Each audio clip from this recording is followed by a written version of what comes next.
जय रविदास. नमस्कार.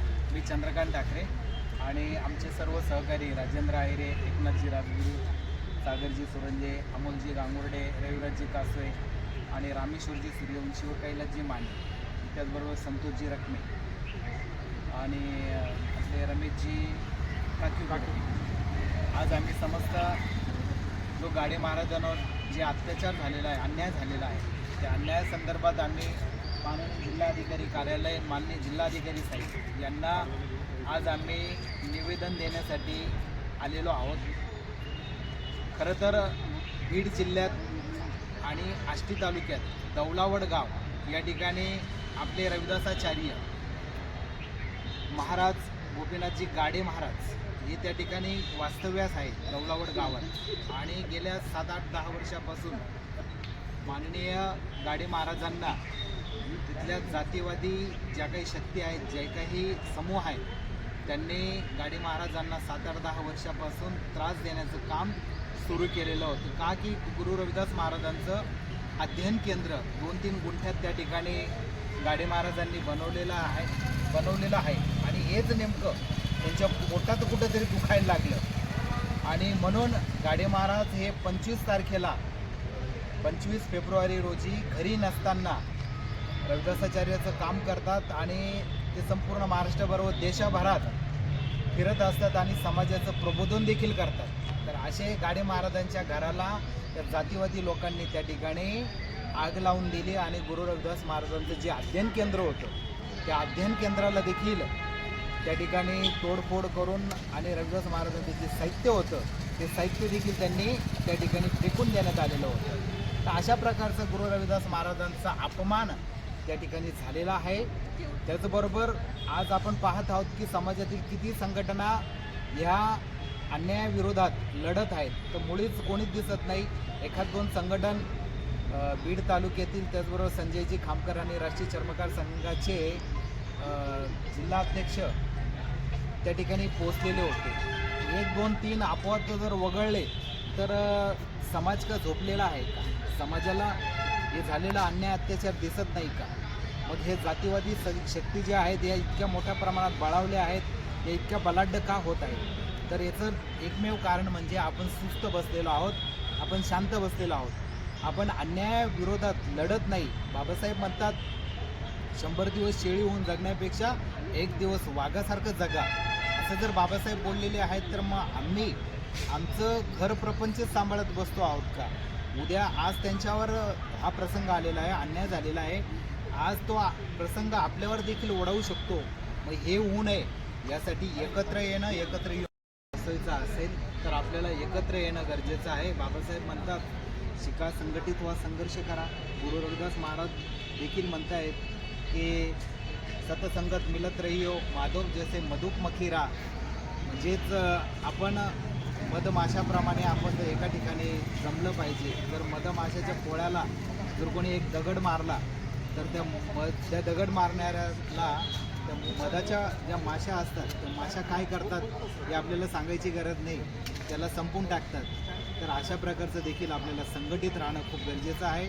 आणि असे होणारे अन्याय अत्याचार आहेत, या अन्याय अत्याचार रोखण्यासाठी आपल्याला एकत्र येणं गरजेचं आहे. आणि जेव्हा जेव्हा आंदोलनं राहतील त्यावेळेस देखील आपण एकत्र येऊन लढा देणं गरजेचं आहे. त्याचबरोबर दुसरा मुद्दा असा होता की आम्ही थोड्या दिवसातच माननीय महानगरपालिका, माननीय आयुक्त साहेब यांना देखील एक गठाई चर्मकार आपले जे बांधव आहेत, जे रस्त्याच्या कडेला दुकान लावतात, ऊन वारा पाऊस, आणि त्यांच्या व्यवसायासाठी वृद्धी होण्यासाठी कुठल्याही प्रकारचं साधन सामग्री नसताना ते तसेच बसतात. तर समाज कल्याण विभागाने जी पत्र्याची स्टॉलची योजना आहे, काही आपल्या गठाई बांधवांना आहे पण काहींना नाही, तर त्यासाठी देखील आपल्याला ज्यांना नाही आहे त्यांना मिळण्यासाठी देखील आपण माननीय महानगरपालिकेचे आयुक्त साहेब यांना आपण निवेदन देणार आहोत.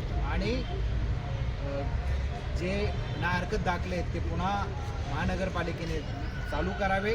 त्याचबरोबर ह्या आंदोलनासाठी, ह्या कामासाठी आपल्याला आंदोलन जरी करावं लागलं तर आपण करूया, परंतु समाजाने त्या ठिकाणी एकी दाखवणं गरजेचं आहे, एकत्र येणं गरजेचं आहे. तर आज आम्ही जिल्हाधिकारी कार्यालयासमोर या ठिकाणी उपस्थित झालेलो आहोत आणि अप्पर जिल्हाधिकारी साहेबांना आम्ही या ठिकाणी निवेदन दिलेलं आहे. धन्यवाद. सगळ्यांनी एक व्हा, एकत्र या आणि अन्यायाविरोधात आपण लढूया. यानंतर माननीय रविराजजी कासवे आपलं थोडक्यात. सर्वांना जय रविदास, जय भीम, जय शिवराय. आज आम्ही येथे जिल्हाधिकारी कार्यालयावरती आलो होतो आणि येण्याचं कारण असं होतं की जिल्हा बीड, तालुका आष्टी व दौलावड गाव या ठिकाणी आमचे समाजाचे एक कीर्तनकार, एक महाराज, आपले गाडे महाराज यांच्यावरती जो अन्याय अत्याचार झाला, त्यांचे घर संसार जाळण्यात आले, त्यांचं जे अध्ययन केंद्र होतं ते सुद्धा जाळण्यात आलं. एवढंच नव्हे तर 7 ते 10 वर्षापासून त्यांच्यावरती जो अन्याय अत्याचार सतत होत होता त्याला त्यांनी अनेकदा वाचा फोडण्याचं काम देखील केलं. पण तेथील स्थानिक प्रशासन, शासकीय वगैरे तिथून त्यांना पाहिजे तसा तो पाठपुरावा मिळाला नाही आणि त्यांच्याकडे दुर्लक्ष केलं गेलं. तर मग आम्ही येथे असं समजायचं का की शासनाकडून, प्रशासनाकडून जातीवादांवरती त्यांना पाठिंबा दिला जातो आहे, कारण की कोणत्याही प्रकारची त्यांच्यावरती कोणत्याही प्रकारची कारवाई करण्यात आली नाही. आणि शेवटी त्याचा परिणाम असा झाला की मागच्या महिन्यात 25 तारखेला त्यांचं पूर्ण घर, अध्ययन केंद्र, सर्व महापुरुषांचे साहित्यसुद्धा जाळण्यात आले. महापुरुषांच्या साहित्यांमध्ये फक्त ते रविदास महाराजांचेच नसून समस्त महापुरुषांचे साहित्य त्याच्यामध्ये होते. आणि हा अपमान फक्त रविदास महाराजांचा नसून समस्त महापुरुषांचा अपमान होता. आणि आपला चर्मकार समाज हा शांततेचा एकदम प्रिय समाज आहे, कारण की या समाजाने कधीही उद्रेक केलेला नाही आहे आजपर्यंत. पण हा समाज शांत आहे, पण संत नाही. मी शासनाला एवढीच एक कळकळीची विनंती करू इच्छितो की आमचा अंत बघू नये, तात्काळ त्यांच्यावरती कारवाई करावी. कारण या समाजाचा क्षत्रिय इतिहाससुद्धा राहिलेला आहे. मग ते हजारो वर्षांचा असेल. क्षत्रिय रविदासी जे कुळवंतचे होते, चवर वंशाचे राजे असतील किंवा आपले छत्रपती शिवाजी महाराजांचा चांभारगडाचा इतिहास असेल किंवा मागच्या स्वातंत्र्य काळातील आपले चमार रेजिमेंटचा इतिहास असेल किंवा स्थानिक काळामध्ये ज्या कोणी आपल्या आक्रमक संघटना आहेत त्यांनीसुद्धा शांततेचा मार्ग सध्या आपण पत्करलेला आहे. का? कारण की आमचा भारतीय न्यायव्यवस्थेवरती पूर्णपणे विश्वास आहे की त्या जातीय गावगुंडांना, त्यांना मी तर म्हणतो ते ज्या पद्धतीने त्यांनी युनिटी करून तिथे जातीवाद निर्माण केलेला आहे त्यांच्यावरती मोक्का अंतर्गत कारवाई करण्यात यावी. कारण की त्यांचं कर्तव्य जे कार्य होतं ते मोक्का अंतर्गत करण्यासारखंच आहे. त्यांना त्या गावातून त्यांना बाहेर पाठवणं खूप आवश्यक आहे.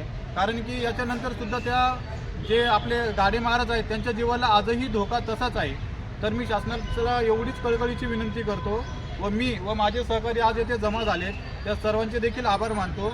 व मी समस्त चर्मकार समाजाला सुद्धा एक सूचना देऊ इच्छितो की आज हा अन्याय फक्त त्यांच्यावरती नाही आहे, उद्या माझ्यावर आहे, यांच्यावर आहे, तुमच्यावर सुद्धा येईल. त्यावेळी तुम्हाला आठवण येईल की नाही यार, समाजाने एकत्र येणं किती गरजेचं आहे.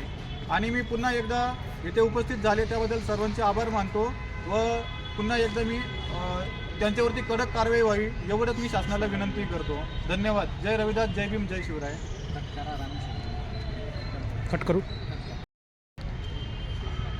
आष्टी या ठिकाणी चर्मकार समाजाचे जे प्रसारक गोपीनाथजी गाडे साहेब यांच्या कुटुंबावर जो आघात केलेला आहे, त्यांचं घर या ठिकाणी जे जातीवाद करणारे आहेत त्या जातीवाद्यांनी त्यांचं घर त्या ठिकाणी जाळलेलं आहे.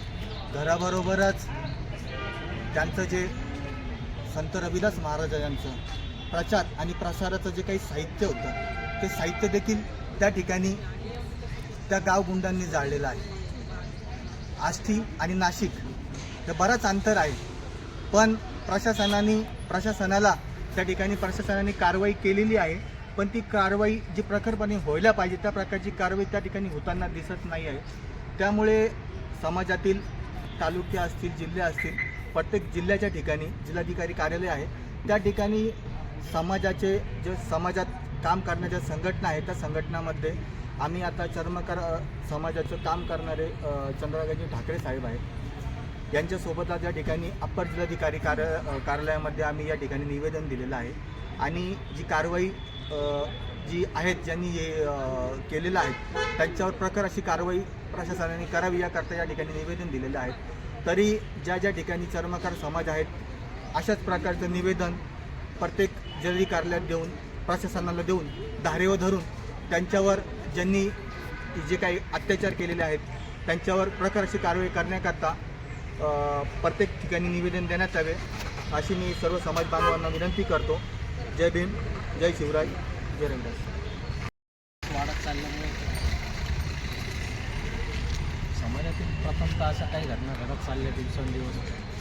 समाजात अशी एक जागृती निर्माण करण्यासाठी सर्व समाज बांधवांना रस्त्यावर उतरावं लागेल असं मला एक कळकळीची विनंती वाटते. कारण आता हा देश संविधानाने चालतो आहे का हुकुमशाहीने चालतो आहे याच्याबद्दल आम्हाला शंका वाटते. तर भारतामध्ये जे काही आता जे दलित अत्याचार वगैरे जे काही गोष्टी घडत चालल्या याच्यावर आम्हाला शंका वाटते का भारतामध्ये आम्हाला बाबासाहेबांशिवाय पर्याय नाही राहिलेला आहे. तर बाबासाहेबांच्या ज्या संविधानावर जे आता काही जे संविधान जे चालतं आहे त्याच्यावर आता आमचा विश्वास ठरलेला आहे. आणि आम्हाला असं वाटतं आहे की आता पुढे समाज काहीतरी शासकीय धोरणावर आता बदललं पाहिजे काही गोष्टी. तर संविधानाने देश चालतो आहे हे आम्हाला आज बी असं वाटत नाही का ज्या आमच्या बांधवांवर अन्याय अत्याचार होत आहे याच्यावर कुठेतरी प्रशासनाने कुठंतरी गांभीर्य घेतलं पाहिजे. ह्या अनुषंगाने जे काय आमचे महाराज जे होते कीर्तनकार हे जे समाजात प्रबोधन करत होते काही जे काही गावंडांना काही किंवा त्यांना काही ते त्यांच्या हुकुमशाहीने काही भाषलं नसल्यामुळे त्यांच्यावर अन्याय अत्याचार केले. त्या अनुषंगाने आम्ही आज जिल्हाधिकारी कार्यालयावर निवेदन देण्यात आलं. तर समाजाने एकत्रच यावे और लढावं हीच आमची विनंती आणि त्यांच्यावर कारवाई व्हावी हीच आमची विनंती. जय भीम, जय भारत.